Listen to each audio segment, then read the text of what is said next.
करता हूँ।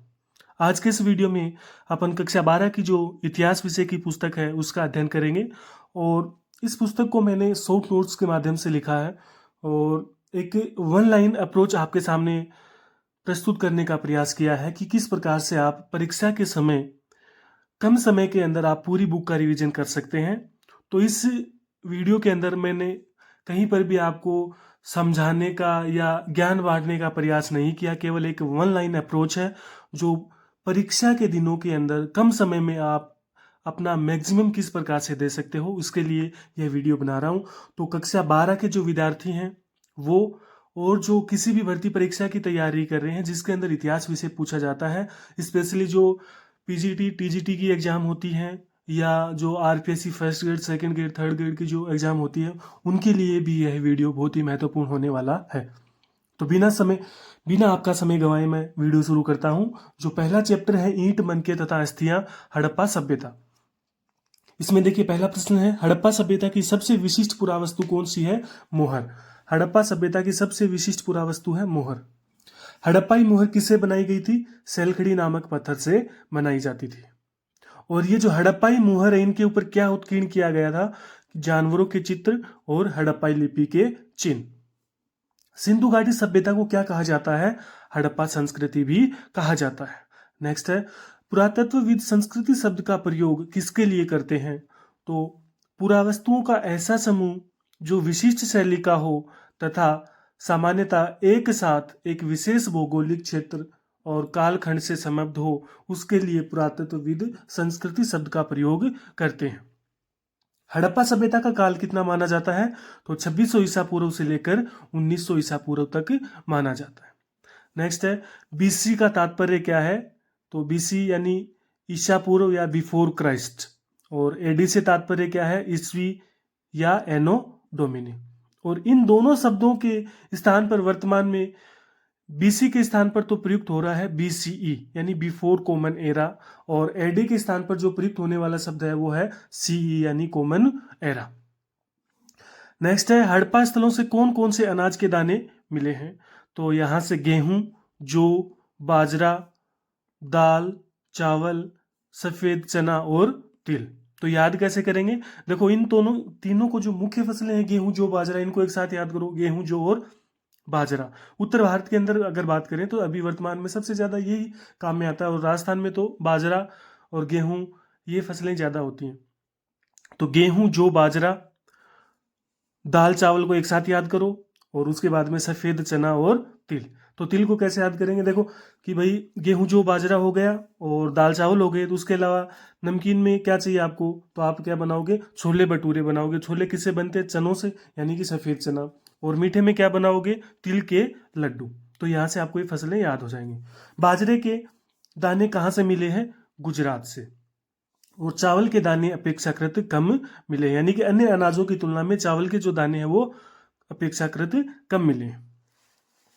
नेक्स्ट देखिए 12 का प्रश्न क्या है कि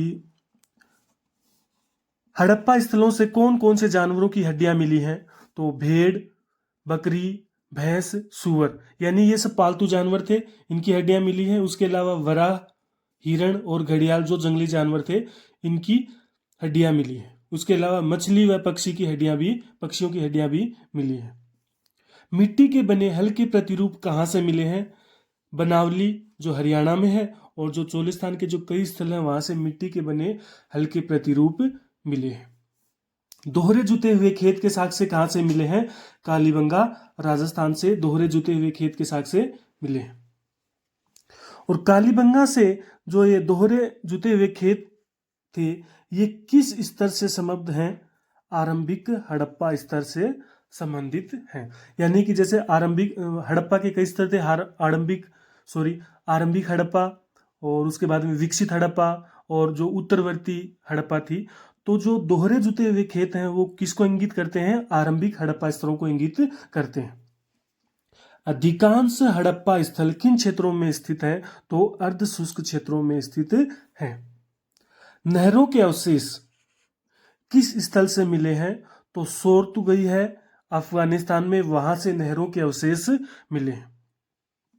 जलाशय के प्रमाण किस पुरा स्थल से मिले हैं? तो धोलावीरा से मिले हैं, जो कहाँ पर है? गुजरात में। अवतल चक्कियां कहाँ से मिली हैं? मोहनजोदड़ो से प्राप्त हुई हैं। हड़प्पा सभ्यता का सबसे प्रसिद्ध पुरा स्थल कौन सा है? मोहनजोदड़ो। और हड़प्पा सभ्यता का सबसे पहले खोजा गया स्थल कौन सा है? हड़प्पा। यानी सबसे प्रसिद्ध कौन सा है? मोहनजोदड़ो, और सबसे पहले खोजा गया है वो कौन सा है? हड़प्पा। आगे बात करें तो मोहनजोदड़ो की बस्ती कितने भागों में विभाजित है? यानी जो मोहनजोदड़ो है उसकी जो बस्ती थी वो कितने भागों में विभाजित थी? 2 भागों में। जो कौन कौन से थे? तो दुर्ग और निचला शहर। नेक्स्ट 23 का, मोहनजोदड़ो का कौन सा शहर आवासीय भवनों के उदाहरण प्रस्तुत करता है?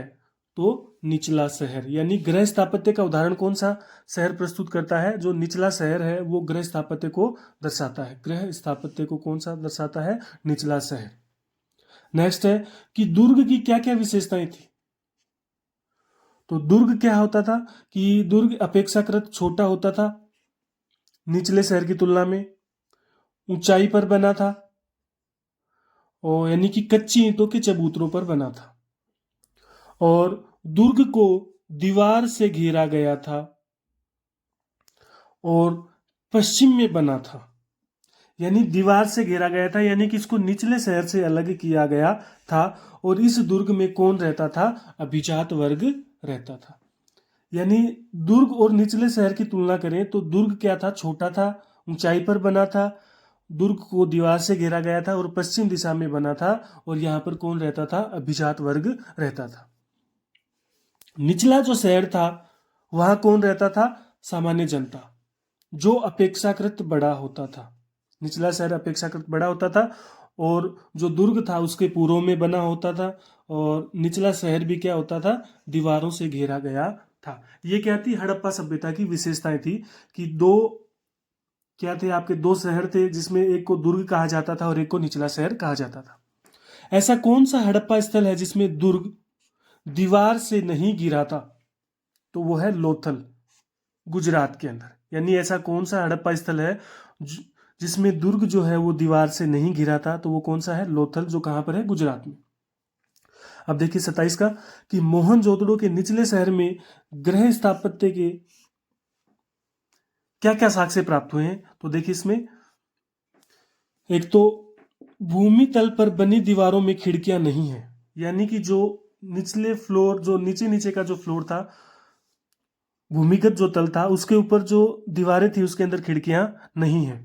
सेकंड क्या है? मुख्य द्वार से घर के आंगन का सीधा अवलोकन नहीं होता था। थर्ड क्या है? हर घर का ईंटों के फर्श से बना अपना एक स्नान घर होता था। नेक्स्ट है, कुछ घरों में दूसरे तल या छत पर जाने हेतु सीढ़ियों के अवशेष भी मिले हैं, और कई आवासों में कुएं भी प्राप्त हुए हैं। ये थी मोहनजोदड़ो का जो निचला शहर है, जो गृह स्थापत्य को दर्शाता है, उसकी कुछ विशेषताएं। नेक्स्ट है 28 का कि छत पर जाने के लिए, यहीं से क्वेश्चन बनाया कि छत पर जाने के लिए सीढ़ियों के अवशेष कहां से मिले हैं? सीढ़ियों के अवशेष कहां से मिले हैं? मोहनजोदड़ो से प्राप्त हुए हैं। और मोहनजोदड़ो से लगभग कितने कुएं मिले हैं या कितने कुओं के अवशेष मिले हैं? तो वो है 700 कुएं के अवशेष मिले हैं। 30 का है, निश्चित रूप से यह अब तक खोजी गई सर्वथा संपूर्ण प्राचीन प्रणाली है। यह कथन किसका है? वह किसको इंगित करता है? तो यह कथन अर्नेस्ट मेक्के का है, और जो हड़प्पा सभ्यता की जो जल निकास प्रणाली थी या नाली सिस्टम था उसको इंगित करता है। और मेक्के ने यह बातें किस में बताई है? अपनी जो बुक थी वो अर्ली इंडस सिविलाइजेशन के अंदर इस बात का वर्णन किया है। नेक्स्ट क्वेश्चन 31 का, ऐसे हड़प्पा स्थल का नाम बताना है जहां आवासों के निर्माण तो कच्ची ईंटों से हुए हैं लेकिन नालियां पक्की ईंटों से बनी है। यानी कि जो भवन है, रहने के लिए जो भवन थे, आवास थे, वो तो कच्ची ईंटों से बने हैं, लेकिन नालियां पक्की ईंटों से बनाई गई थी। तो वो ऐसा स्थल कौन सा है? लोथल, जो कहां पर है? गुजरात में। दुर्ग से कौन कौन सी संरचनाओं के साक्ष्य मिले हैं? तो दुर्ग से एक तो माल गोदाम का साक्ष्य मिला है और एक विशाल स्नानागार का साक्ष्य मिला है।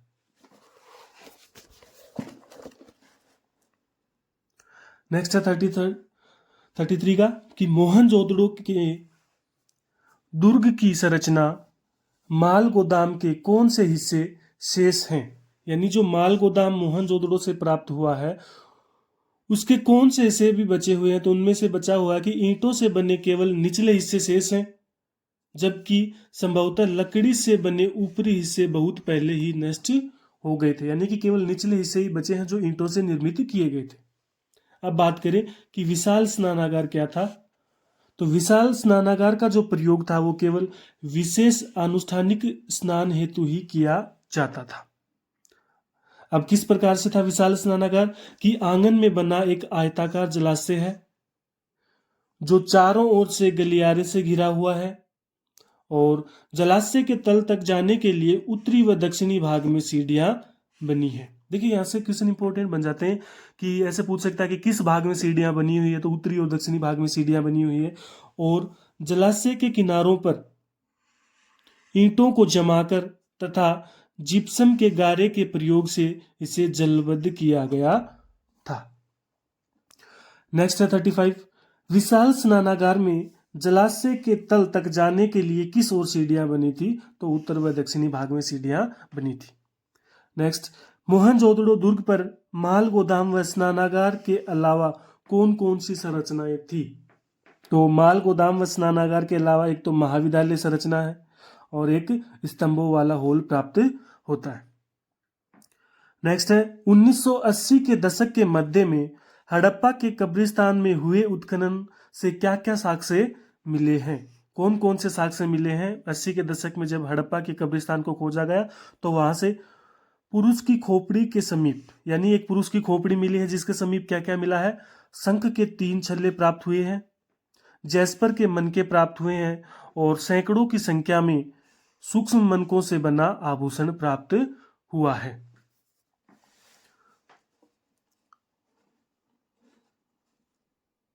नेक्स्ट देखिए, हड़प्पा सभ्यता के 38 का है, हड़प्पा सभ्यता के निवासियों का मृतकों के साथ बहुमूल्य वस्तुएं दफनाने में विश्वास नहीं था। यानी कि हड़प्पा सभ्यता में जो निवासियों जो थे वे मृतकों के साथ में बहुमूल्य वस्तुएं नहीं दफनाते थे, क्योंकि यहाँ से जो मिला वो क्या मिले कि जो जैस्पर के मन के मिले हैं, कोई शंख के छल्ले मिले, यानी कि ज्यादा बहुमूल्य वस्तुएं नहीं थी। 39 का है कि फयोन्स क्या है। इंपॉर्टेंट है कि घिसी हुई रेत अथवा बालू तथा रंग और चिपचिपे पदार्थ के मिश्रण को पकाकर बनाया गया पदार्थ क्या कहलाता है, फयोन्स कहलाता है। और फयोन्स से क्या बनता था, चूड़ियां, आभूषण और पात्र। तो फयोन्स से बने जो लघु पात्र थे अधिकांशतः वे कहां से मिले हैं, हड़प्पा व मोहनजोदड़ो से ही प्राप्त हुए हैं। नेक्स्ट है 42 कि सुगंधित द्रव रखने के लिए किसका निर्माण होता था, तो लघु पात्रों का निर्माण होता था जो किसके बने होते थे, फयोन्स के बने होते थे। मोहनजोदड़ो का जो आकार है वो कितना है, 125 हेक्टेयर और चन्हूदड़ो का जो आकार है वो कितना है, 7 हेक्टेयर। नेक्स्ट है 45 मनके बनाने के कारखाने कहाँ से मिले हैं, बहुत ज़्यादा इंपॉर्टेंट है। चन्हूदड़ो से मनके बनाने के कारखाने मिले हैं और वह हड़प्पा स्थल जो पूर्णतः शिल्प उत्पादन में संलग्न था तो वो है चन्हूदड़ो। यानी चन्हूदड़ो ऐसा हड़प्पा स्थल है जो पूर्णतः शिल्प उत्पादन में संलग्न था। और शिल्प उत्पादन में क्या क्या कार्य होते थे कि धातु कर्म, मोहर निर्माण का कार्य, बाट बनाना, उसके अलावा मनके बनाना और शंख की कटाई, ये सारे के सारे जो काम है वो शिल्प उत्पादन के अंदर आते हैं।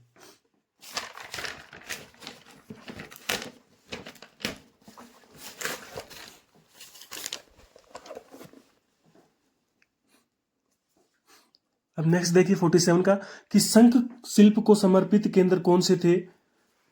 शंख शिल्प को समर्पित केंद्र कौन से थे, नागेश्वर व बालाकोट। शंख शिल्प को समर्पित केंद्र नागेश्वर और बालाकोट। छेद करने के उपकरण कहां से मिले हैं, चन्हूदड़ो, लोथल और धोलावीरा से छेद करने के उपकरण मिले हैं। खेतड़ी क्षेत्र में मिले साक्ष्यों को पुरातत्वविदों ने किस संस्कृति का नाम दिया, तो वो नाम है गणेश्वर जोधपुरा संस्कृति। यानी खेतड़ी क्षेत्र में जो संस्कृति मिली है उसे क्या नाम दिया गया, गणेश्वर जोधपुरा संस्कृति। हड़प्पा सभ्यता में तांबा कहाँ से आयात होता था, खेतड़ी से, और सोना कहाँ से आयात होता था, तो दक्षिण भारत से। नेक्स्ट है 51 का, मेसोपोटामिया के लेखों में प्रयुक्त शब्द वर्तमान में किसे इंगित करते हैं? यानी मेसोपोटामिया के जो अभिलेख मिले हैं उनमें मकान जो शब्द है वो वर्तमान ओमान को इंगित करता है, दिलमुन है वो बहरीन को, और मेलुहा है वो हड़प्पाई जो क्षेत्र है उनको इंगित करता है। और मेसोपोटामिया के लेख मेलुहा को क्या कहते हैं? नाविकों का देश।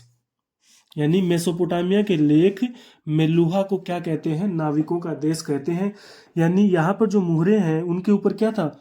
जहाजों और नावों के चित्रांकन मिले हैं, इसलिए वो उनको नाविकों का देश कहते हैं। अब मेसोपोटामिया और बहरीन दो स्थान ऐसे हैं जहां से मुहरें मिली हैं। तो मेसोपोटामिया की जो मुहर है वो कैसी है? बेलनाकार मुहर है। और इस मुहर पर क्या था कि इस पर बना कुबड़दार वृषभ का चित्र सिंधु क्षेत्र से लिया गया प्रतीत होता है। और बहरीन से जो मुहर मिली है वो कैसी है? गोलाकार है, जिसे फारस की खाड़ी की प्रकार की मुद्रा भी कहते हैं। और इसके ऊपर से भी क्या है? हड़प्पाई चित्र मिलते हैं। नेक्स्ट है 54 का कि तुम्हारा पक्षी हाजा पक्षी हो, उसकी आवाज राजा प्रसाद में सुनाई दे, यह मिथक किन लेखों में है? तो मेसोपोटामियाई मिथक है, यानी मेसोपोटामियाई लेखों में यह मिथक है। और पुरातत्वविदों का मानना है कि यह हाजा पक्षी क्या था? मोर। यह हाजा पक्षी क्या था? मोर। नेक्स्ट है कि सबसे लंबे हड़प्पाई अभिलेख में लगभग कितने चिन्ह मिले हैं? तो लगभग 26 चिन्ह प्राप्त हुए हैं। हड़प्पा सभ्यता में विनिमय किस प्रणाली द्वारा नियंत्रित था? तो बाटों की सूक्ष्म प्रणाली के द्वारा नियंत्रित था। नेक्स्ट 57, बाट किस पत्थर से बनाए जाते थे? तो चर्ट नामक पत्थर से बाट बनाए जाते थे। बाटों का आकार कैसा था? घनाकार, और किसी भी तरह के निशान से रहित होते थे। ये बाट जो थे वो किसी भी तरह के निशान से रहित थे और इनका आकार घनाकार था। नेक्स्ट 59 का कि बाटों के निचले मानदंड द्विआधारी प्रणाली पर आधारित थे, जैसे 1, 2, 4, 8, 16, 32, 64 इस प्रकार से। और जो ऊपरी मानदंड है वो किस पर थे? दशमलव प्रणाली पर आधारित थे। यानी कि जो छोटे बाढ़ थे वो तो द्विआधारी प्रणाली पर आधारित थे, और जो बड़े बाढ़ थे, बड़े तोल के बाढ़ थे, वो क्या थे? दशमलव प्रणाली पर आधारित थे। नेक्स्ट, पत्थर की मूर्ति पुरोहित राजा कहां से मिली है? मोहनजोदड़ो से। यानी कि जो पुरोहित राजा की जो मूर्ति है वो कहां से मिली है? मोहनजोदड़ो से प्राप्त हुई है। नेक्स्ट है कि आद्य शिव या योगी या पाशुपति की जो सेलखड़ी की मोहर है वो भी कहां से मिली है? मोहनजोदड़ो से मिली है। और इसकी विशेषताएं क्या क्या थी कि इसमें एक जो व्यक्ति है जिसे आद्य शिव कहा गया है या पाशुपत शिव कहा गया है, जो पालथी की मुद्रा में या पद्मासन मुद्रा में बैठा है, चौकी पर विराजमान है और भैंस के सींग का मुकुट पहने हुए है, और जो पशुओं से घिरा है, जिसमें कौन कौन से पशु हैं? भैंसा है, गेंडा है, हाथी और बाघ। और मंच के नीचे 2 हिरण हैं या जंगली बकरे खड़े हैं, और इसमें जो पाशुपत शिव है वो उसकी बाहें खुली हैं जिसमें चूड़ियां पहने हुई हैं। नेक्स्ट है 62 का कि पंख के आकार वाले शिरोवस्त्र के साथ स्त्री की जो मृण मूर्ति या मातृ देवी की मृण मूर्ति मिली है वो कहां से मिली है? हड़प्पा से मिली है। वेदियां, यज्ञ कुंड या अग्नि वेदिकाएं कहां से मिली है? कालीबंगा और लोथल से प्राप्त हुई है। समन किसे कहा जाता है? कि वे महिलाएं और पुरुष जो जादुई तथा इलाज करने की शक्ति होने और साथ ही दूसरी दुनिया से संपर्क साधने के सामर्थ्य का दावा करते हैं, वे क्या कहलाते हैं? समन कहलाते हैं। नेक्स्ट है 65 का कि डेडमैन लेन एक संकरी गली का विवरण किसने दिया? तो जॉन मार्शल ने डेडमैन लेन का विवरण दिया। और यह डेडमैन लेन किससे संबंधित है? मोहनजोदड़ो से संबंधित है।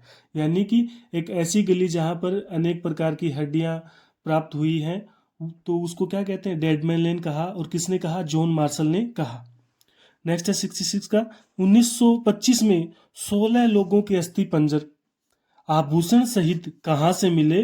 मोहनजोदड़ो से मिले। नेक्स्ट 1947 में इन पुरातत्वविद साक्ष्यों का संबंध ऋग्वेद के साक्ष्यों के साथ किसने स्थापित किया? REM व्हीलर ने क्या किया? इसको ऋग्वेद के साक्ष्यों के साथ संबंध स्थापित किया। और ये जो आर्य आक्रमण का सिद्धांत था उसका खंडन किसने किया? जॉर्ज डेल्स ने आर्य आक्रमण सिद्धांत का खंडन किया। यानी कि जो व्हीलर था उसने तो क्या कहा था कि जो हड़प्पा सभ्यता का जो पतन हुआ है वो किसने किया था? ऋग्वैदिक आर्यों ने किया था। उन साक्ष्यों के आधार पर उसने क्या कहा? ऋग्वैदिक आर्यों ने क्या किया? हड़प्पा सभ्यता का पतन किया, यानी आर्य आक्रमण का सिद्धांत।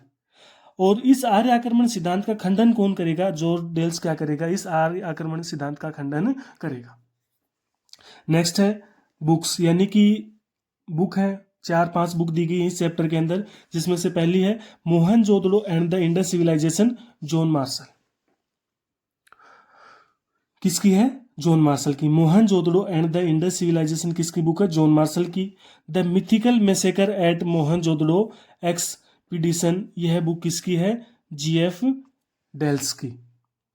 The story of Indian archaeology किसकी बुक है? एसएन राव की। The story of Indian archaeology किसकी बुक है? एसएन राव की। और अगली जो बुक है वो है माई archaeological mission to India and Pakistan, किसकी बुक है? व्हीलर के द्वारा लिखी गई है, REM Wheeler. Early Indus civilisation book का लेखक कौन है? अर्नेस्ट मैक्के।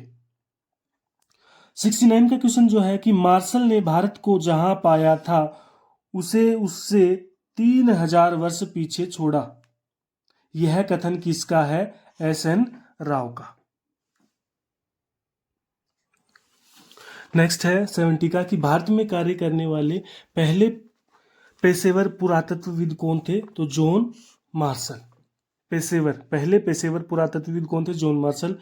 नेक्स्ट है सिंधु घाटी में एक नवीन सभ्यता की खोज की घोषणा कब हुआ, किसने की? तो 1924 में की और जॉन मार्शल ने की। यानी सिंधु घाटी में एक नवीन सभ्यता की खोज की घोषणा जॉन मार्शल ने 1924 में की। अब जो मानचित्र दिया है बुक के अंदर, चौथा मानचित्र, वहां से एक प्रश्न बनाए गए हैं कि उत्तर हड़प्पा के जो क्षेत्र है वहां से प्रश्न किस प्रकार से बनेंगे कि सिंध में उत्तर हड़प्पा सभ्यता को किस संस्कृति के नाम से जाना जाता था? तो उसको क्या कहते थे? जूकर संस्कृति कहा जाता था। और पाकिस्तान के जो पंजाब प्रांत में और घग्गर हकरा नदी घाटी में उत्तर हड़प्पा सभ्यता को किस रूप में जाना जाता है? तो सिमेट्री एच संस्कृति या समाधान एच संस्कृति के नाम से जाना जाता है।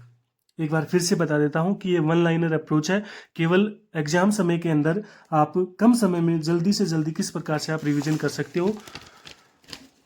अब यहाँ पर काल रेखा दी गई है, जो आपका NCERT बुक है वहाँ से ये लिया है कि काल रेखा के अंदर आपको महत्वपूर्ण पॉइंट दिए गए हैं। तो आपको यहाँ से एक तो ये याद रखना है कि हड़प्पा सभ्यता का काल 2600 ईसा पूर्व के आसपास, और जो आरंभिक लोहकाल और जो महापाषाण समाधान संस्कृति है वो 1000 ईसा पूर्व के आसपास, और आरंभिक जो ऐतिहासिक काल है वो 600 ईसा पूर्व से 400 ईसा पूर्व के आसपास का काल माना जाता है। उसके अलावा जो हड़प्पाई मोहर पर जो कनिंघम की रिपोर्ट आई थी वो कब आई? 1875 में। और MS वत्स यानी माधव स्वरूप वत्स द्वारा हड़प्पा में उत्खनन कब आरंभ किए गए? 1921 में। उसके अलावा 1946 में व्हीलर के द्वारा हड़प्पा में उत्खनन शुरू किया गया, और 1990 के अंदर RS बिस्ट द्वारा धोलावीरा में उत्खनन आरंभ किए गए। अब नेक्स्ट चैप्टर है सेकंड चैप्टर, विषय 2, राजा, किसान और नगर। राजा, किसान और नगर। इसमें देखिए कि पहला प्रश्न दिया है आपको कि सबसे आरंभिक अभिलेखों व सिक्कों में किन लिपियों का उपयोग किया गया था? तो ब्राह्मी व खरोष्टी लिपियों का उपयोग किया गया था। जेम्स प्रिंसेप ने कौन सी लिपियों का अर्थ निकाला था? तो ब्राह्मी व खरोष्टी लिपियों का अर्थ निकाला था। नेक्स्ट है जेम्स प्रिंसेप ने अशोक के ब्राह्मी अभिलेखों का अर्थ कब निकाला था? तो 1838 ईस्वी में निकाला था। प्रियदर्शी या प्रियदर्शी का क्या अर्थ होता है? तो मनोहर मुख आकृति वाला। अभिलेखों के अध्ययन को क्या कहा जाता है? अभिलेखों का अध्ययन क्या कहलाता है? अभिलेखा शास्त्र कहलाता है। बौद्ध व जैन धर्म के आरंभिक ग्रंथों में कितने महाजनपदों का उल्लेख मिलता है? तो 16 महाजनपदों का उल्लेख मिलता है। नेक्स्ट है 7 का कि प्राचीनतम अभिलेख किस भाषा में लिखे जाते थे? तो प्राकृत भाषा में लिखे जाते थे, जो जन सामान्य की भाषा थी। नेक्स्ट है गण व संघ के नाम से प्रसिद्ध राज्यों में शासन कौन करता था? तो गण व संघ में कई लोगों का समूह शासन करता था और इस समूह का प्रत्येक व्यक्ति क्या कहलाता था? राजा कहलाता था। नेक्स्ट है ओलिगार्की या समूह शासन क्या है? तो जहां सत्ता पुरुषों के एक समूह के हाथ में हो उसे क्या कहते हैं? ओलिगार्की या समूह शासन कहा जाता है। नेक्स्ट है 10 का कि ब्राह्मणों ने धर्मशास्त्र नामक ग्रंथों की रचना कब शुरू की? तो लगभग 6ठी शताब्दी ईसा पूर्व में धर्मशास्त्र नामक ग्रंथों की रचना शुरू की। चंद्रगुप्त मौर्य के दरबार में कौन सा यूनानी राजदूत आया था? तो मेगस्थनीज आया था। नेक्स्ट है कि किन लेखकों ने मगध की महत्ता का कारण विभिन्न शासकों की नीतियों को बताया है? तो आरंभिक बौद्ध व जैन लेखकों ने मगध की महत्ता का कारण विभिन्न शासकों की नीतियों को बताया है। 13 है कि पाटलिपुत्र को मगध की राजधानी कब बनाया गया? 4ठी शताब्दी ईसा पूर्व। और पाटलिपुत्र का वर्तमान नाम क्या है? पटना। अशोक के अधिकांश अभिलेख किस भाषा में है? प्राकृत भाषा में। किस भाषा में है? प्राकृत भाषा में। और जो अशोक के पश्चिमोत्तर अभिलेख हैं वो किस भाषा में है? वो अरामिक व यूनानी भाषाओं में लिखे गए हैं।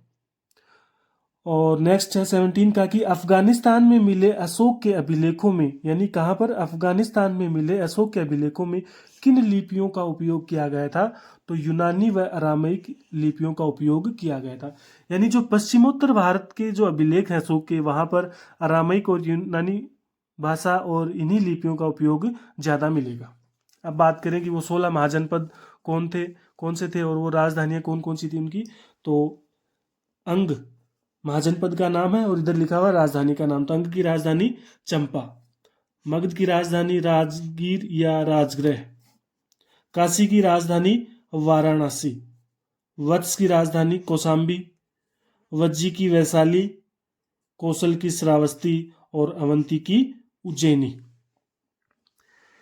मल्ल की कुशिनारा और पावा, पांचाल की अहिछत्र, चेदी की सोथिवती, अस्मक की पोतन या पोदन या पोटली, कुरु की इंद्रप्रस्थ, मत्स्य की विराटनगर या बैराट, सूरसेन की मथुरा और गांधार की तक्षशिला व कंबोज की हाट। और कंबोज की राजधानी है हाटक। गांधार की तक्षशिला और कंबोज की हाटक। नेक्स्ट देखिए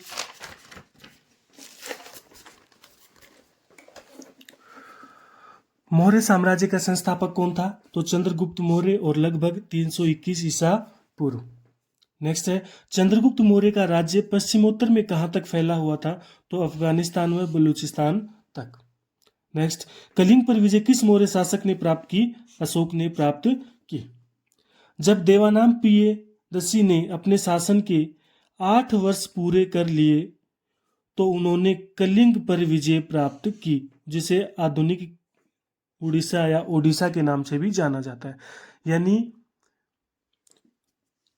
कलिंग पर जो विजय प्राप्त की अशोक ने, वो अपने शासन के 8 वर्ष पूरे, यानी कि जो अपना उसका राज्याभिषेक हुआ था उसके 8 वर्ष पूरे होने के बाद में उसने कलिंग पर विजय प्राप्त की। और ये जो देवानाम प्रिय है इसका तात्पर्य होता है देवताओं का प्रिय।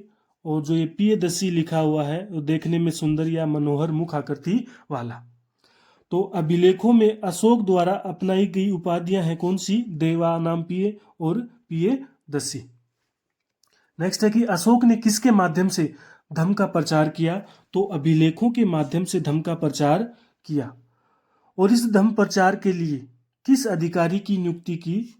धम्म महामात्र की नियुक्ति या धम्म महामात्र की नियुक्ति की, जो 5वें व्रत शिलालेख में जिसका वर्णन है। और राज्याभिषेक के 13वें वर्ष उसने क्या किया था? धम्म महामात्रों की नियुक्ति की थी। अब ये धम्म क्या है? तो धम्म के अंदर क्या क्या आता है कि बड़ों के प्रति आदर, सन्यासियों व ब्राह्मणों के प्रति उदारता, सेवकों व दासों के साथ उदार व्यवहार और दूसरों के धर्मों व परंपराओं का आदर करना ही धम्म के अंदर शामिल है। यानी धम्म का प्रचार अभिलेखों के माध्यम से किया। और किस अधिकारी की नियुक्ति की? धम्म महामात्र या धम्म महामात्र की नियुक्ति की।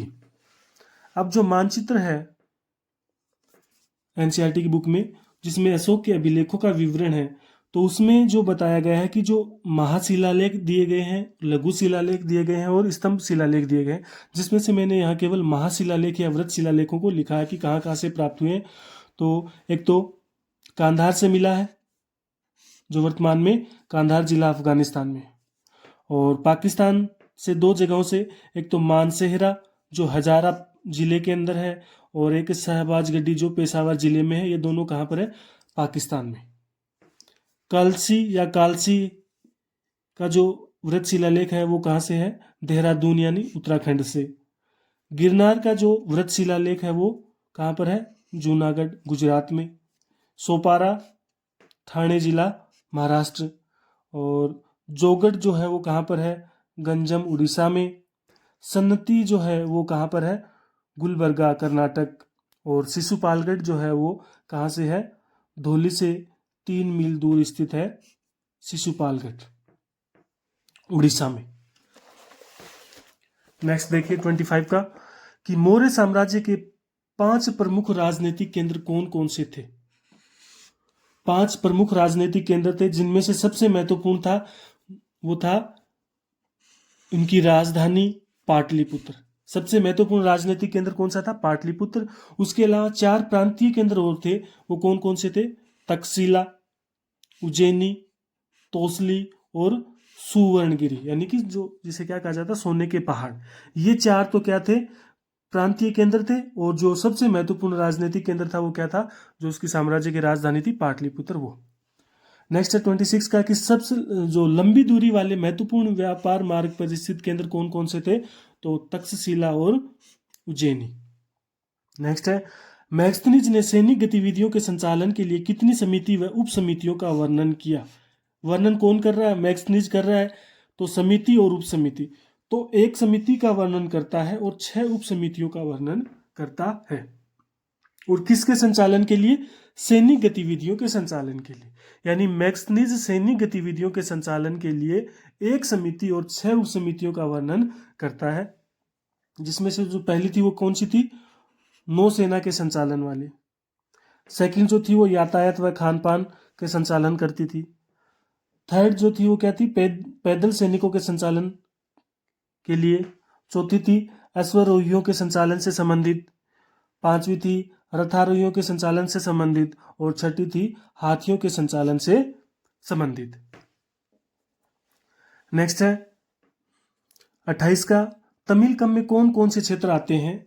यानी एक तो तमिलनाडु आता है, आंध्र प्रदेश आता है, और केरल के कुछ हिस्से हैं वो क्या आते हैं? तमिलकम प्रदेश के अंदर आते हैं। तमिलकम में किन सरदारियों का उदय हुआ? तो चोल, चेर और पांड्य सरदारियों का उदय तमिलकम में हुआ। अर्थशास्त्र में किसका विस्तृत विवरण है, यानी कि कौन सा क्षेत्र का विवरण ज्यादा दिया गया है? तो उसमें सैनिक व प्रशासनिक संगठन का विवरण अर्थशास्त्र के अंदर दिया गया है। किसके अनुसार मौर्य सम्राट के पास 6 लाख पैदल सैनिक थे, 30,000 घुड़सवार थे और 9,000 हाथी थे? उस स्रोत का नाम आपको बताना है। तो वो स्रोत कौन सा था? यूनानी स्रोत। यानी यूनानी स्रोतों के अनुसार मौर्य सम्राट के पास क्या थे? 6 लाख पैदल सैनिक थे, 30,000 घुड़सवार थे और 9,000 हाथी थे। शिल्पाधिकारम किस भाषा का महाकाव्य है? तो तमिल भाषा का महाकाव्य है या तमिल महाकाव्य है। नेक्स्ट है कि कहाँ के एक देव स्थान से कुषाण शासकों की विशाल मूर्तियां लगाई हुई मिली हैं? तो माट यानी मथुरा माट से कुषाण शासकों की विशालकाय मूर्तियां मिली हैं। किन शासकों ने देवपुत्र की उपाधियां ग्रहण की थी? तो कुषाण शासकों ने देवपुत्र की उपाधियां ग्रहण की थी।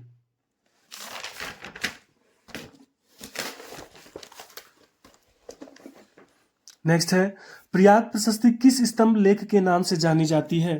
तो इलाहाबाद स्तंभ लेख या इलाहाबाद स्तंभ अभिलेख के नाम से भी जानी जाती है। प्रयाग प्रशस्ति की रचना किसने की? तो हरिसेन के द्वारा प्रयाग प्रशस्ति की रचना की जाती है। और प्रयाग प्रशस्ति किस भाषा में लिखी गई? संस्कृत भाषा में लिखी गई।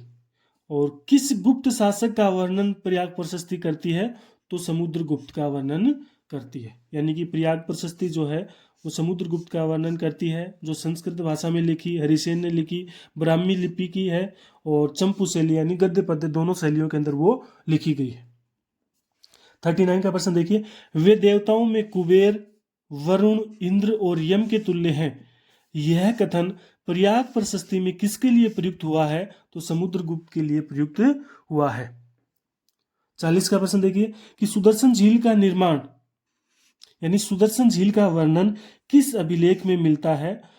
तो शक शासक था रुद्रदमन, उसके संस्कृत के पाषाण अभिलेख में सुदर्शन झील का वर्णन मिलता है। और इस अभिलेख में क्या कहा गया है कि जल द्वारों और तटबंधों वाली इस झील का निर्माण मौर्य काल में एक स्थानीय राज्यपाल द्वारा किया गया और शक शासक रुद्रदमन ने अपने खर्चे से सुदर्शन झील की मरम्मत करवाई।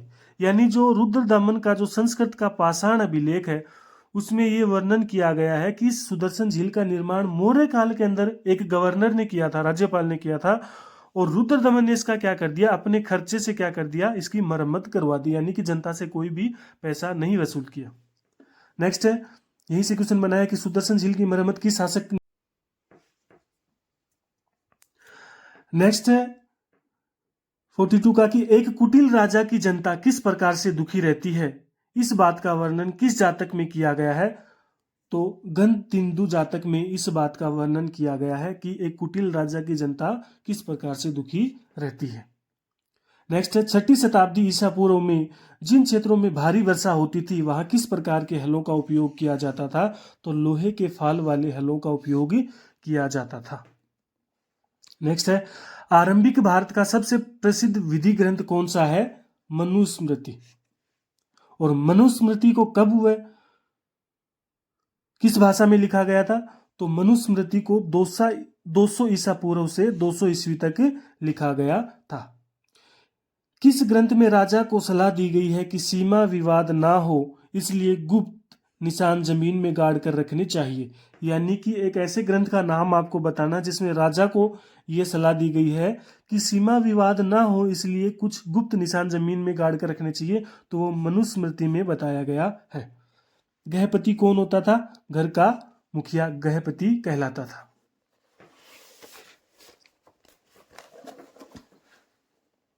नेक्स्ट है हरचरित किस भाषा में लिखी गई? संस्कृत भाषा में लिखी।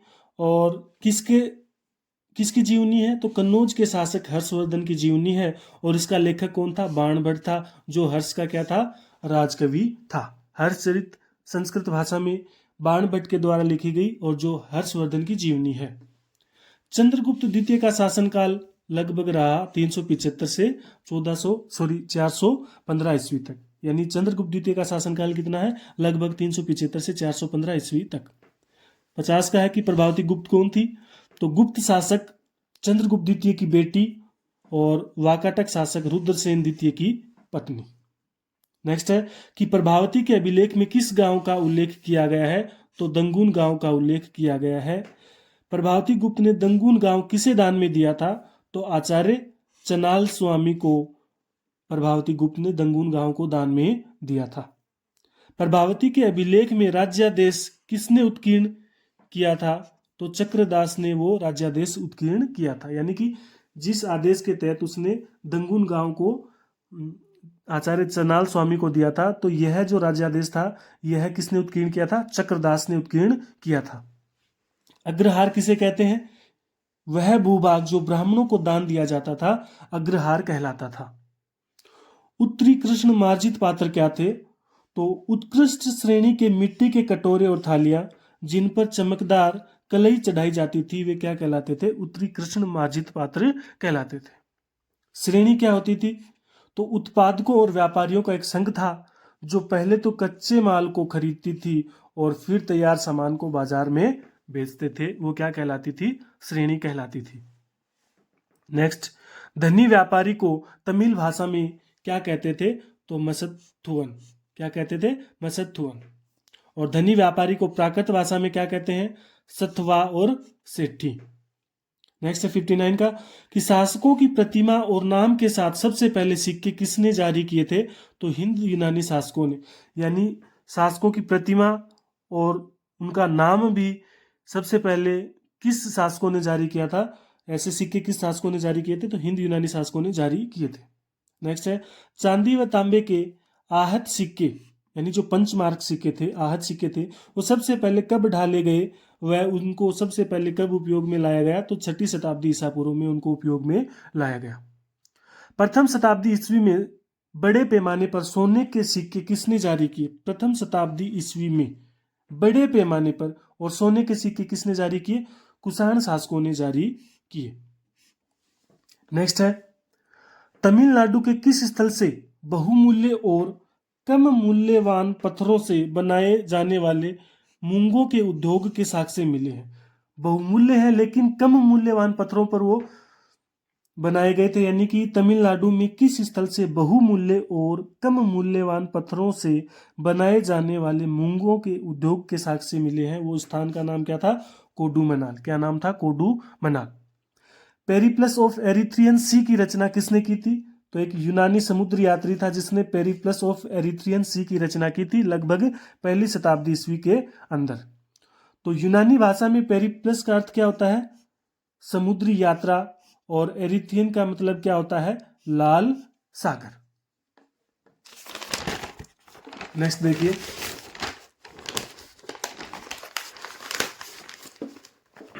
थोड़ा वीडियो लंबा जरूर होगा, लेकिन इस वीडियो के अंदर ही मैं प्रयास करूंगा कि पूरी बुक का समावेश हो जाए शॉर्ट नोट्स के माध्यम से। तो नेक्स्ट देखिए, 65 का क्वेश्चन है कि कहाँ के पुरावस्तुओं से बड़ी संख्या में रोमन सिक्के मिले हैं? तो दक्षिण भारत से क्या है? रोमन सिक्के प्राप्त हुए हैं। नेक्स्ट है, पंजाब व हरियाणा के किन कबायली गणराज्यों ने सिक्के जारी किए थे? तो योद्धाओं के द्वारा सिक्के जारी किए गए थे प्रथम शताब्दी ईस्वी के आसपास। नेक्स्ट है, पुराविदों को योद्धा शासकों द्वारा जारी किस धातु के सिक्के मिले हैं? तांबे के। यानी कि जो 1ली शताब्दी ईस्वी के आसपास जो योद्धाओं ने जो सिक्के जारी किए थे वो किस धातु के थे? तांबे के थे। और सिक्कों का अध्ययन क्या कहलाता है? मुद्रा शास्त्र कहलाता है। जेम्स प्रिंसेप ने अशोककालीन ब्राह्मी लिपि को अर्थ कब निकाला था? तो 1838 में ब्राह्मी लिपि को पढ़ा था, उसका अर्थ निकाला था। नेक्स्ट है, अशोक ने स्वयं के पास लोगों के समाचार पत्र प्राप्त करने के लिए किस अधिकारी की नियुक्ति की थी? तो प्रतिवेदक या प्रतिवेदक की। यानी अशोक ने कहा था कि मैं चाहे कहीं पर भी हूँ, किसी भी अवस्था में हूँ, मेरे पास वो प्रतिवेदक वो समाचार लेके आएंगे और जनता की समस्याओं का समाधान होगा। तो प्रतिवेदक नामक अधिकारी की नियुक्ति की, और जो 6ठे व्रत शिलालेख में जिसका वर्णन है। नेक्स्ट है कि अशोक ने कलिंग पर विजय कब प्राप्त की? तो अपन ने पहले पढ़ लिया कि शासन के 8 वर्ष पूरे होने पर कलिंग पर विजय प्राप्त की। और कलिंग क्या है? आधुनिक उड़ीसा कलिंग को कहा जाता है। किस विजय के बाद अशोक ने भेरी घोष को त्याग कर धम घोष को अपना लिया? तो कलिंग विजय के बाद में भेरी घोष की जगह धम घोष को अपना लिया। नेक्स्ट है कि कलिंग युद्ध में कितने लोग निष्कासित हुए व मारे गए? तो 1.5 लाख पुरुष निष्कासित हुए व 1 लाख या इससे ज्यादा की मृत्यु हुई। अर्थशास्त्र किसने लिखी? चाणक्य, विष्णुगुप्त या कौटिल्य के द्वारा अर्थशास्त्र लिखी गई। और इंडिका किसने लिखी? मैक्सनिज की पुस्तक है इंडिका। और अजातशत्रु तथा अशोक जैसे शासकों के नाम किन अभिलेखों से प्राप्त हुए हैं? तो प्राकृत अभिलेखों से प्राप्त हुए हैं। ये कंप्लीट होता है आपका 2nd चैप्टर। अब इसकी जो काल रेखा है उसमें कुछ इंपॉर्टेंट फैक्ट है वो देख लेते हैं कि एक तो जो 1784 में बंगाल एशियाटिक सोसाइटी का गठन किया गया, और जेम्स प्रिंसेप के द्वारा अशोक के ब्राह्मी अभिलेखों का अर्थ लगाया गया 1838 में। उसके अलावा बात करें राज्यारोहण लगभग 321 ईसा पूर्व में। अशोक का शासन है जो लगभग माना जाता है 272 या 268 ईसा पूर्व से लेकर 231 ईसा पूर्व तक। और मौर्य साम्राज्य का अंतर लगभग 185 ईसा पूर्व में हो गया। कनिष्क का राज्यारोहण लगभग 78 ईसा पूर्व में। और गुप्त शासन का आरंभ लगभग 320 ईसा पूर्व के आसपास। चंद्रगुप्त द्वितीय का जो शासन था वो 375 से लेकर 415 ईसा पूर्व के आसपास था। और इसी समय दक्कन में किसका शासन था? वाकाटक वंश का शासन था। कन्नौज के राजा हर्षवर्धन की बात करें तो यहाँ पर 606 से लेकर 647 ईसा पूर्व के आसपास कन्नौज के राजा हर्षवर्धन का शासनकाल। अब देखिए तीसरा जो चैप्टर है आपका विषय 3 बंधुत्व, जाति तथा वर्ग। तो यहां से क्वेश्चन आता है कि जो वर्तमान महाभारत है उसमें कितने श्लोक हैं? यानी कि 1 लाख से ज्यादा श्लोक हैं। कब व किस विद्वान के नेतृत्व में महाभारत का समालोचनात्मक संस्करण तैयार करने की शुरुआत की गई?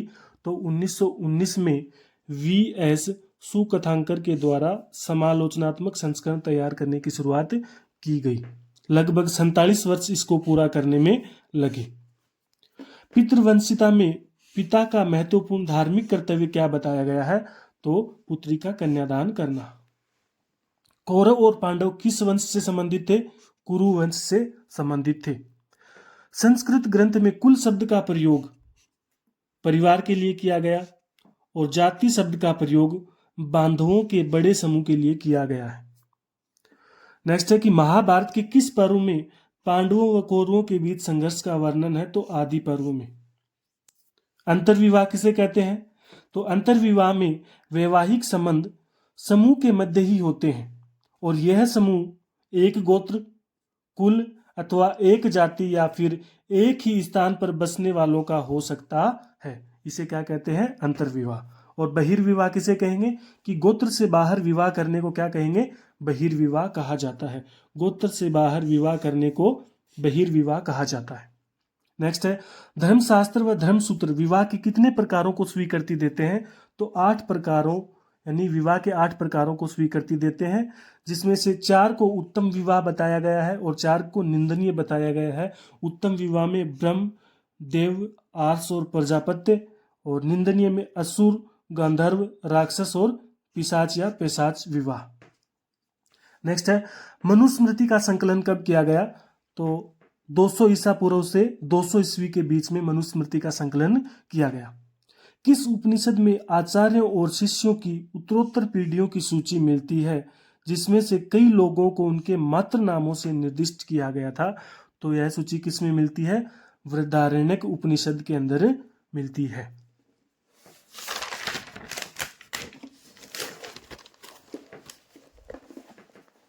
नेक्स्ट देखिए, ऋग्वेद में किस सूक्त में आदि मानव से 4 वर्णों की उत्पत्ति का वर्णन मिलता है? यानी कि ऋग्वेद का एक ऐसा सूक्त जिसमें आदि मानव से 4 वर्णों की उत्पत्ति का वर्णन मिलता है, तो वो कौन सा सूक्त है? पुरुष सूक्त।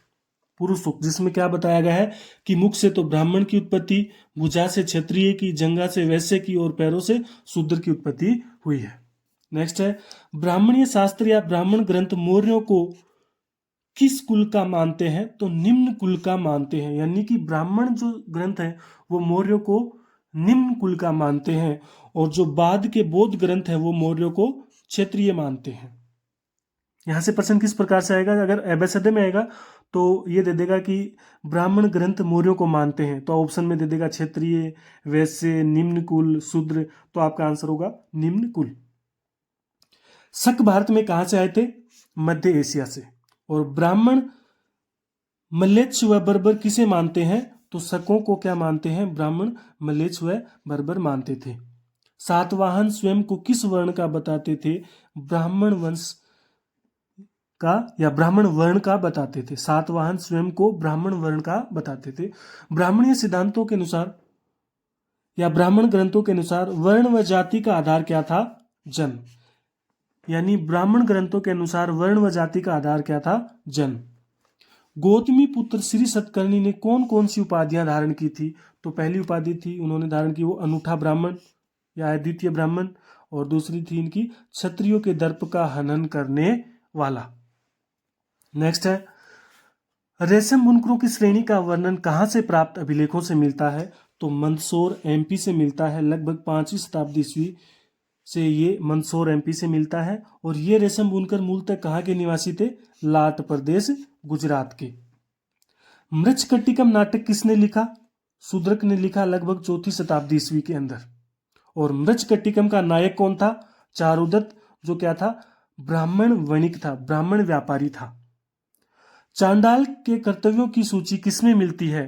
तो मनुस्मृति के अंदर चांडालों की कर्तव्यों की सूची मिलती है, जिसमें उनके बारे में क्या बताया गया है कि उन्हें गांव के बाहर रहना होता था, फेंके हुए बर्तनों का इस्तेमाल करते थे और मरे हुए लोगों के वस्त्र व आभूषण पहनते थे। देखिए मैं थोड़ा जल्दी जल्दी बोल रहा हूँ ताकि कम समय के अंदर है ना ज्यादा चीजों का समावेश हो सके।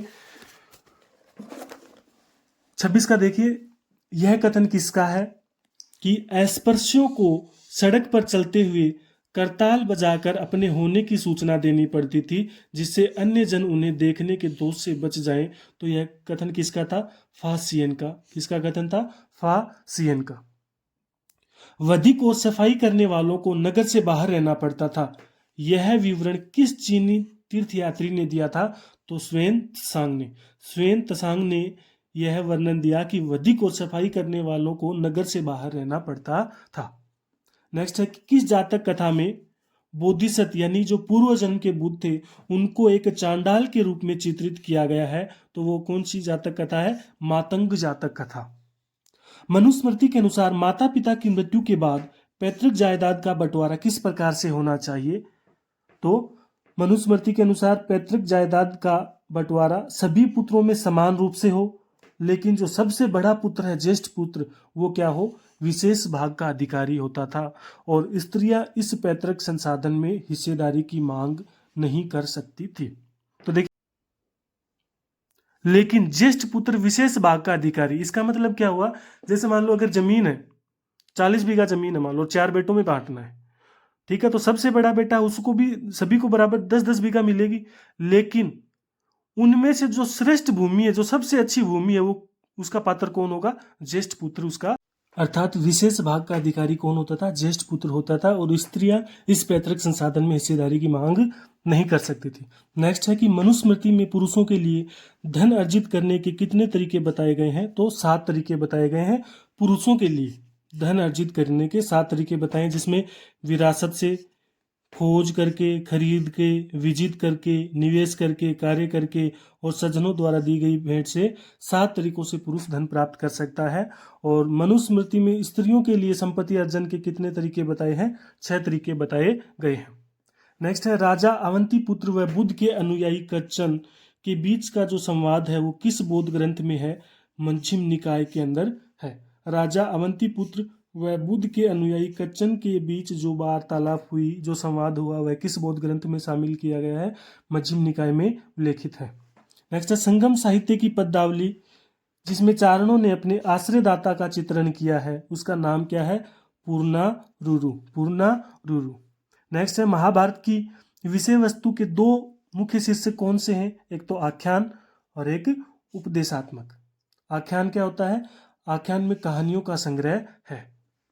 नेक्स्ट है, आरंभिक संस्कृत परंपरा में महाभारत को किस श्रेणी में रखा गया? तो इतिहास की श्रेणी में रखा गया।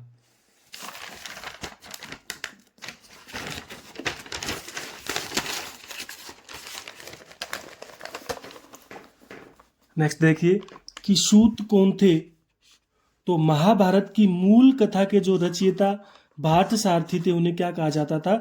सूत कहा जाता था।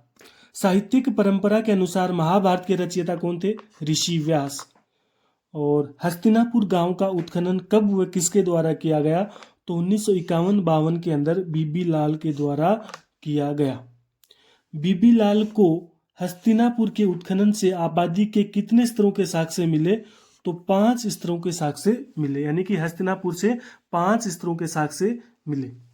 बीबी लाल का कथन कि जिस सीमित क्षेत्र का उत्खनन हुआ वहां से आवास ग्रहों की कोई निश्चित परियोजना नहीं मिलती, किंतु मिट्टी की बनी दीवारें और कच्ची मिट्टी की ईंटें अवश्य मिलती हैं, हस्तिनापुर के कौन से स्तर को इंगित करता है?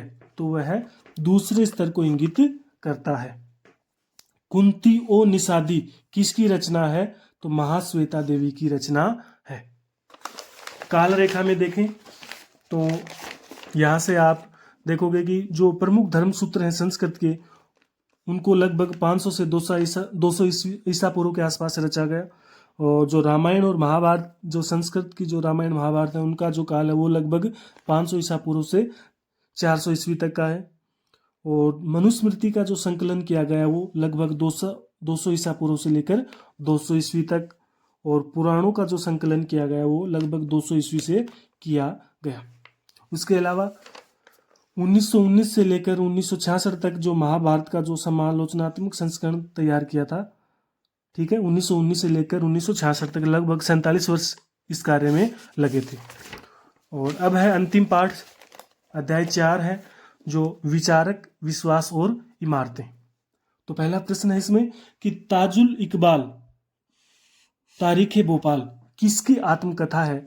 तो भोपाल की जो नवाब थी शाहजहां बेगम, उसकी आत्मकथा है ताजुल इकबाल तारीख भोपाल। नेक्स्ट है ताजुल इकबाल तारीख भोपाल का 1876 में किसने अनुवाद किया था? तो HD बारस्टो ने इसका अनुवाद किया था।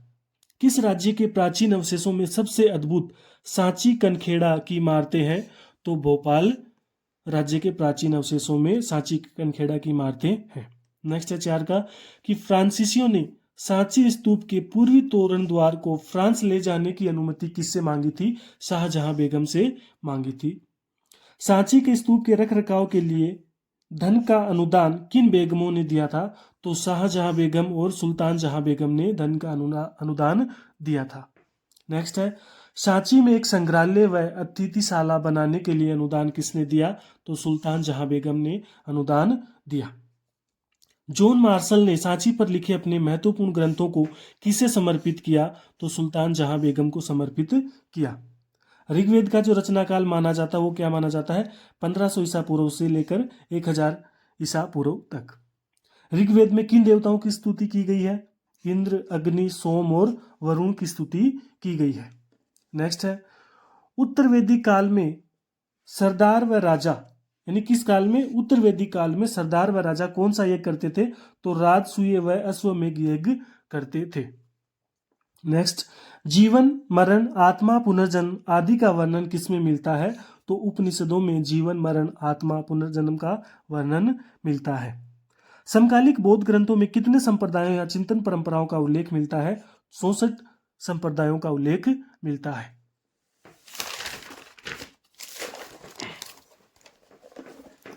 नेक्स्ट है यह जो बह रहा है निश्चय ही एक यज्ञ है और बहते बहते यह सबको पवित्र करता है। यह कथन किस उपनिषद से लिया गया है? तो छांदोग्य उपनिषद से लिया गया है। नेक्स्ट है बुद्ध के संभाषणों को कब लिखा गया?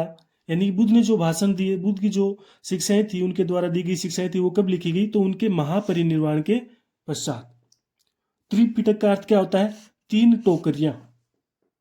और वो 3 टोकरियां या 3 पिटक कौन कौन से थे? विनय पिटक, सुत्त पिटक और अभिधम पिटक। विनय को कैसे याद करेंगे? विनय नियम, सुत्त शिक्षा, और बच गया वो क्या है? दर्शन से जुड़े विषय यानी अभिधम पिटक। यानी विनय पिटक में क्या थे? संघ या बौद्ध मठों में रहने वाले लोगों के लिए नियमों का संग्रह किसमें था? विनय पिटक में। और सुत्त पिटक में क्या था? बुद्ध की शिक्षाएं थी। और अभिधम पिटक में क्या था? दर्शन से जुड़े विषय थे। नेक्स्ट है कि श्रीलंका के इतिहास पर प्रकाश डालने वाले बौद्ध ग्रंथ कौन कौन से हैं? दीपवंश और महावंश। नेक्स्ट जब बौद्ध धर्म पूर्वी एशिया में फैला तब कौन से चीनी यात्री बौद्ध ग्रंथों की खोज में भारत आए थे? तो फासियन और श्वेतसांग भारत में बौद्ध ग्रंथों की खोज के लिए आए थे। जैन परंपरा के अनुसार महावीर से पहले कितने तीर्थंकर हुए थे? तो 23 तीर्थंकर हुए थे। तीर्थंकर किसे कहा जाता है? यानी वे महापुरुष जो पुरुषों और महिलाओं को जीवन की नदी के पार पहुंचाते हैं, वे क्या कहलाते हैं? तीर्थंकर कहलाते हैं। नेक्स्ट है 20 का प्रश्न, संपूर्ण विश्व प्राणवान है, यह किस दर्शन का मत है? तो जैन दर्शन का मत है। किस परंपरा के अनुसार जन्म और पुनर्जन्म का चक्र कर्म के द्वारा निर्धारित होता है? तो जैन परंपरा के अनुसार ही जन्म और पुनर्जन्म का चक्र कर्म के द्वारा निर्धारित होता है। यह कौन सा दर्शन बताता है? जैन दर्शन बताता है। जैन साधु व साध्वी 5 व्रत करते थे, जिनमें कौन कौन से थे? अहिंसा यानी किसी की मृत्यु ना करना, चोरी नहीं करना, झूठ ना बोलना, ब्रह्मचार्य यानी अमृषा और धन संग्रह ना करना। ये क्या थे? जैन धर्म के 5 व्रत थे जो साधु और साध्वी करते थे यानी अपनाते थे। नेक्स्ट है जैन धर्म के अनुसार कर्म फल से मुक्ति कैसे पाई जा सकती है? तो त्याग व तपस्या से कर्म फल से मुक्ति पाई जाती है। और इस त्याग व तपस्या को किस प्रकार से करते थे? तो वे विहारों में निवास करते थे और एक अनिवार्य नियम उसको बना लिया था। त्याग का मतलब क्या है? यानी कि घर को त्यागना, यानी कि वो घर त्याग कर कहाँ चले गए थे? विहारों में रहने लगे थे और इससे अपने एक अनिवार्य नियम बना लिया था जैन धर्म के अनुसार। नेक्स्ट है बुद्ध के बचपन का नाम क्या था? सिद्धार्थ। और वो किस कबीले से थे? साके कबीले से थे। बौद्ध दर्शन के अनुसार मनुष्य दुखों से मुक्ति किस मार्ग को अपनाकर पा सकता है? तो मध्यम मार्ग को अपनाकर दुखों से मुक्ति पा सकता है। यह कौन सा दर्शन बताता है? बौद्ध दर्शन। किस दर्शन के अनुसार विश्व अनित्य है और लगातार बदल रहा है? बौद्ध दर्शन के अनुसार। मालिक को अपने नौकरों की कितनी तरह से देखभाल करनी चाहिए? यह विवरण किस पिटक में है और कितनी तरह से देखभाल करनी चाहिए? तो 5 तरह से मालिक को अपने नौकरों की देखभाल करनी चाहिए और यह विवरण सुत्त पिटक में दिया गया है। और मध्यम मार्ग से क्या तात्पर्य होता है कि मध्यम मार्ग क्या होता है कि घोर तपस्या और विषय शक्ति के जो बीच का जो मार्ग होता है वो क्या कहलाता है? मध्यम मार्ग कहलाता है। निर्वाण का क्या तात्पर्य है? यानी अहम व इच्छा का खत्म हो जाना ही क्या होता है? निर्वाण। थेरी गाथा किस पिटक का हिस्सा है? सुत्त पिटक का। इसको याद कैसे करें? सुथरी, सुथरी, सुथेरी या सुथरी, यानी थेरी गाथा सुत्त पिटक का हिस्सा है। सु यानी सुत्त पिटक, थेरी, थरी यानी थेरी गाथा। तो थेरी गाथा में क्या था कि भिक्षुनियों द्वारा रचित छंदों का संकलन किसमें है? थेरी गाथा के अंदर है। और बुद्ध के जीवन से जुड़े कुछ महत्वपूर्ण स्थान है, यानी कि जन्म कहाँ हुआ था? लुम्बिनी। ज्ञान प्राप्ति कहाँ हुई? बोध गया में। पहला उपदेश जिसे क्या कहा जाता है? धर्मचक्र परिवर्तन, सारनाथ में। और निर्वाण प्राप्ति कहाँ हुई? कुशीनगर के अंदर उनको निर्वाण की प्राप्ति हुई। नेक्स्ट है महापरिनिर्वाण सुत्त किस पिटक का हिस्सा है? सुत्त पिटक का हिस्सा है। आनंद व बुद्ध के बीच संवाद, क्या संवाद था? कि उन्हें तथागत के लिए 4 महापथों के चौकों पर या चौक पर थूप या स्तूप बनाना चाहिए। किसमें वर्णित है? तो यह बात किसमें वर्णित है? महापरिनिर्वाण सुत्त के अंदर वर्णित है। यानी कि जब गौतम बुद्ध और उनका जो प्रिय शिष्य था आनंद, उनके बीच वार्तालाप हो रहा था कि बुद्ध ने अपने मृत्यु से पहले जब वार्तालाप कर रहे थे तो आनंद पूछ रहे थे कि हे प्रभु, हम किस प्रकार से क्या करें? तो उन्होंने क्या बताया कि जो मेरे जो भी महत्वपूर्ण अंग हैं या जो अवशेष होंगे उनको आप क्या करना? महापथ जो हैं, चौराहे जो हैं, वहां पर आप उनका स्तूप बनाना। तो इसका वर्णन किस में है? महापरिनिर्वाण सुत्त में है। अशोक ने अपनी कहाँ की यात्रा की याद में एक स्तंभ बनवाया था? तो लुम्बिनी की यात्रा जब की थी उन्होंने, तो वहां पर उन्होंने उसकी यात्रा के याद में एक स्तंभ बनवाया था। किस बौद्ध ग्रंथ के अनुसार अशोक ने बुद्ध के अवशेषों के हिस्से हर महत्वपूर्ण शहर में बांटकर उनके ऊपर स्तूप बनाने का आदेश दिया था? तो अशोकावदान के अनुसार। यानी एक बौद्ध ग्रंथ है अशोकावदान, जिसके अनुसार अशोक ने बुद्ध के अवशेषों के हिस्से हर महत्वपूर्ण शहर में बांटकर उनके ऊपर स्तूप बनाने का आदेश दिया था। नेक्स्ट देखिए, स्तूप का संस्कृत में अर्थ क्या होता है? टीला। नेक्स्ट, स्तूप में वह संरचना जो पवित्र स्थल को सामान्य दुनिया से अलग करती थी क्या कहलाती है? वेदिका। कहाँ के स्तूपों में ताक और मूर्तियां उत्कीर्ण करने की कला के काफी उदाहरण मिले हैं? तो अमरावती और जो पेशावर में जो शाहजी की ढेरी है वहां के स्तूपों में। अमरावती के स्तूप की खोज कब हुई? 1796 में। और सांची के स्तूप की खोज कब हुई? 1818 में। बेसांतर जातक से लिया गया दृश्य किस स्तूप पर है? सांची के स्तूप पर है। नेक्स्ट है 44 का, किस मूर्ति से पता चलता है कि जो लोग बौद्ध धर्म में आए उन्होंने बुद्ध पूर्व यानी बुद्ध से पहले और बौद्ध धर्म से इतर दूसरे विश्वासों, प्रथाओं और धारणाओं से बौद्ध धर्म को समृद्ध किया? तो साल भंजिका की मूर्ति से पता चलता है। कहाँ के स्तूपों में सर्प को दिखाया गया है? तो सांची के स्तूपों में सर्प दिखाया गया है। किस व्यक्ति ने सांची को वृक्ष और सर्प पूजा का केंद्र माना था? तो जेम्स फर्ग्यूसन ने सांची को वृक्ष और सर्प पूजा का केंद्र माना था। बौद्ध धर्म का विभाजन 2 भागों में हुआ, एक तो हीनयान और एक महायान।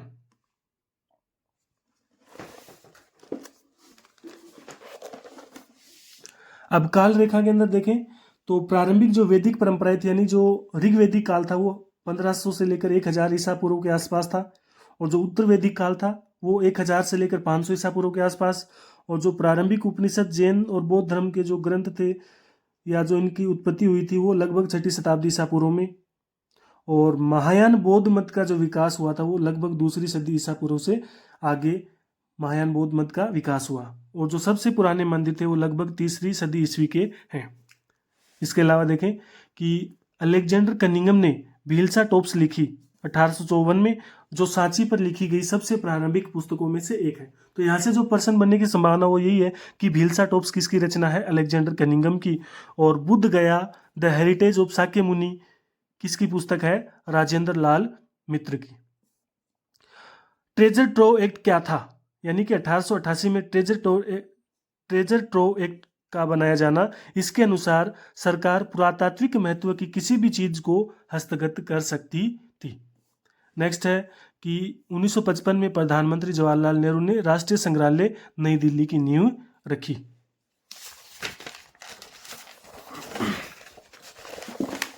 नेक्स्ट, विष्णु को किस अवतार में पृथ्वी देवी को बचाते हुए दिखाया गया है, तो वराह अवतार में पृथ्वी को बचाते हुए दिखाया गया है। और देवगढ़ का दशावतार मंदिर कहाँ पर है, उत्तर प्रदेश के अंदर है। और एलोरा का कैलाशनाथ मंदिर कहाँ पर है, महाराष्ट्र में है। नेक्स्ट है कि हे भगवान यह मैंने कैसे बनाया, यानी कि एक जो कारीगर है, जो मंदिर को बनाने वाला है, उसके कथन है कि हे भगवान यह मैंने कैसे बनाया। यह किसे इंगित करता है, कैलाशनाथ मंदिर को। यानी कि जब कारीगर ने कैलाशनाथ मंदिर को बना दिया, जब उसने उसको देखा कि मैंने ये कैसी संरचना बना दी, कितनी सुंदर संरचना बना दी, तो उसके शब्द थे कि हे भगवान यह मैंने कैसे बनाया। तो यह किसको इंगित करता है, कैलाशनाथ मंदिर को इंगित करता है, जो 8वीं सदी का है। तो जो इतिहास की जो पहली बुक थी कक्षा 12 की, उस पूरी बुक को इस वीडियो के अंदर मैंने समेटने का प्रयास किया है। और ये प्रयास किया है कि कोई भी महत्वपूर्ण जो प्रश्न है वो नहीं छूटा हो, यानी कि महत्वपूर्ण प्रश्नों का, सभी महत्वपूर्ण प्रश्नों का समावेश इसमें किया गया है। तो आशा करता हूँ कि ये वीडियो आपको बहुत पसंद आया होगा।